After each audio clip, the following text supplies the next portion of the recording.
थंडीमुळे भाजीपाल्यांच्या दरामध्ये वाढ झालेली आहे। पिंपरी चिंचवडमध्ये शेवगा प्रति किलो 400 रुपयांवर पोहोचलाय। वाटाणा आणि मिरचीच्या दरामध्ये सुद्धा वाढ झालेली आहे।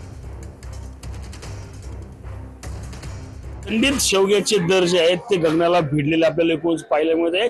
400 ते 500 रुपये किलो इतका भाव जो आहे तो या ठिकाणी शेवग्याला आलेला या ठिकाणी आपल्याला पाहायला मिळतो। आपण पाहू शकतो की पिंपरी चिंचवड मधील याच मंडईमध्ये आता शेवगा जो आहे तो हद्दपार झालेला आपल्याला एकूण पाहायला मिळतो। 400 ते 500 रुपये किलो इतका भाव जो आहे तो या ठिकाणी शेवग्याला आल्यामुळे नागरिकांच्या खिशाला जी आहे ती मोठी कात्री बसताना पाहायला मिळते। मात्र असं असलं तरी या ठिकाणी कुठल्याही या गाड्यावर जे आहे ते आपल्याला आतापर्यंत शेवगा शेंग जी आहे ती या ठिकाणी मिळालेली नाहीये। शेवग्याची शेंग म्हणजे सर्वात स्वस्त मानलं जाणारं जे पीक जे आहे ते या ठिकाणी असते। त्याला कुठल्याही प्रकारचं खत जास्त पाणी लागत नसतं। मात्र या ठिकाणी आता मांसाहारापेक्षा म्हणजे चिकन पेक्षा जास्त दर जे आहेत या ठिकाणी शेवग्याच्या शेंगेला आल्यामुळे मोठे फटका जो आहे तो आता या ठिकाणी नागरिकांना बसताना पाहायला मिळतोय।